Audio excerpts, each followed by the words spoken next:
Optima SX. This has the 2.0 liter turbocharged engine, 274 horses, 269 foot-pounds of torque. The car weighs about 3,500 pounds. Didn't come in a manual, so don't even think about it. But we do get paddle shifters. It's called a Sportmatic transmission, or what may have you.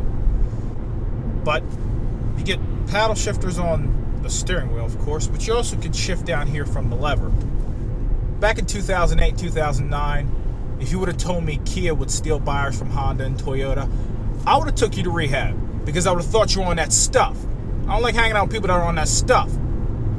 But we look, and now Kia is a major player in all markets, whether it's the mid-size sedan, SUV, small compact cars.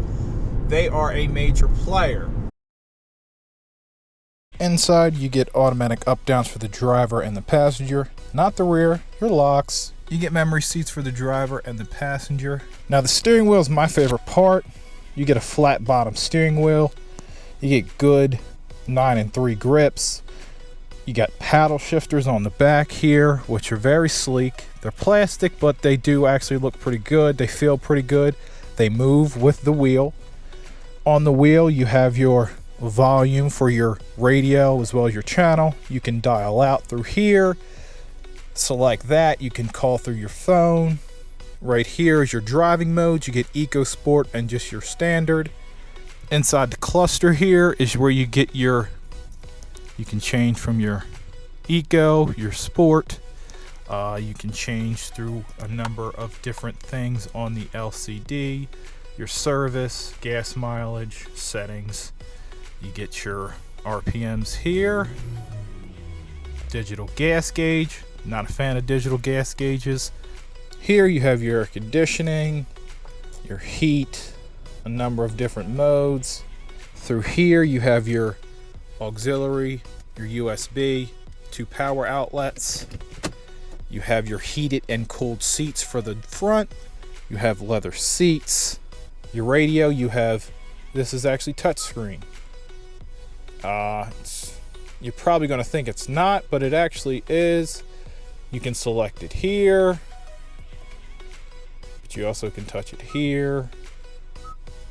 It goes right through there. Have your phone setups, CD player, Bluetooth. This has infinity sound. It works pretty good, sounds pretty good.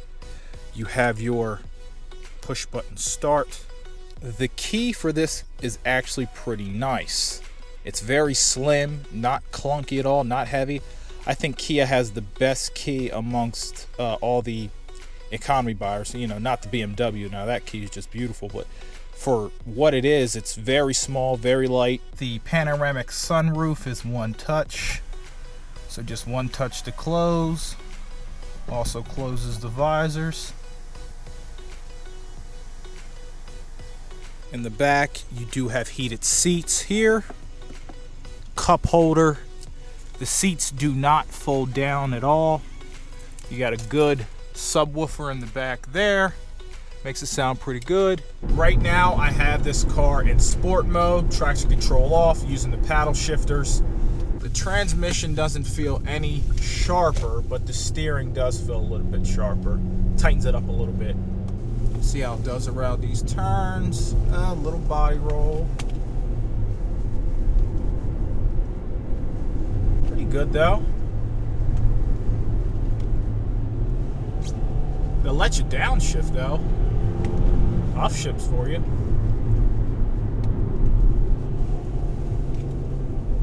Torque comes in at 1650 RPM, so you do feel it really down low. No need to rev it out. Horsepower doesn't come in at peak till 6,000 RPMs.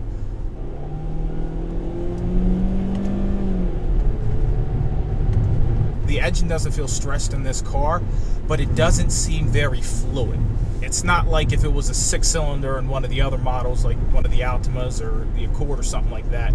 That one feels like once you tap on it, it just goes. This one feels like it still builds and builds and builds. Even in sport mode, the suspension doesn't feel that sporty. I've driven regular Kia models without, you know, your EXs and your LXs, and the suspension kind of seems the same. It doesn't seem like it's very sporty to me. It still feels floaty and wavy. But you got to grant this is an economy car. The seats are actually pretty comfortable. As I'm going around these turns, I'm not sloshing around. It's not uncomfortable. My back doesn't feel out of whack. I feel like you're in a cockpit in this car with the flat bottom steering wheel. The grips right here at 9 and 3, they feel really good. Everything's kind of driver focused in this car. Longevity, we don't know yet. The rebranding of Kia in 2011 is still early, so we don't know how the longevity will do. We know about the Toyotas and the Hondas, and you know, an electric chair couldn't even kill those cars.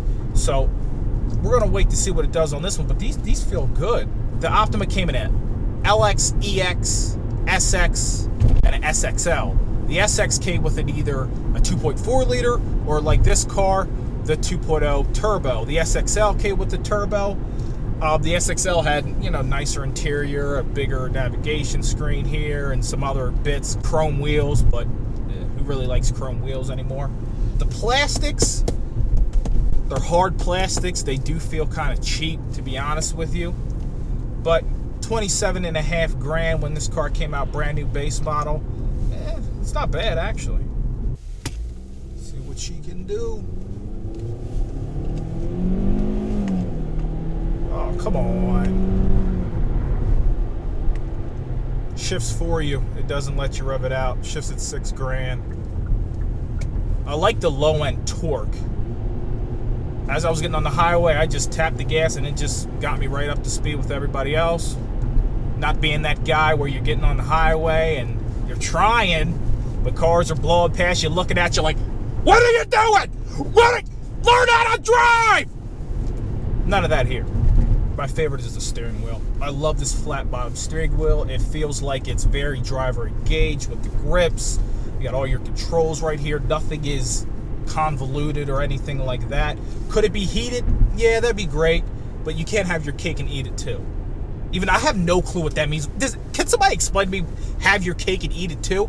If I'm getting the cake, I'm gonna eat that SOB. I'll tell you that right now. What the heck? Who thought of that? What the hell does that even mean? I'm not a fan that they give you 2 options of how to change the transmission.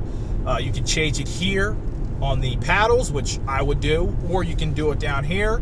I don't see the point of having it down here. Maybe if you just had like a sport mode where you can use it up here would be smarter, but yeah, that's just me. I like the touchscreen, but then I don't like the touchscreen here because it's so small, and I didn't know it was a touchscreen until I actually touched it and said, oh, let me think this is a touchscreen.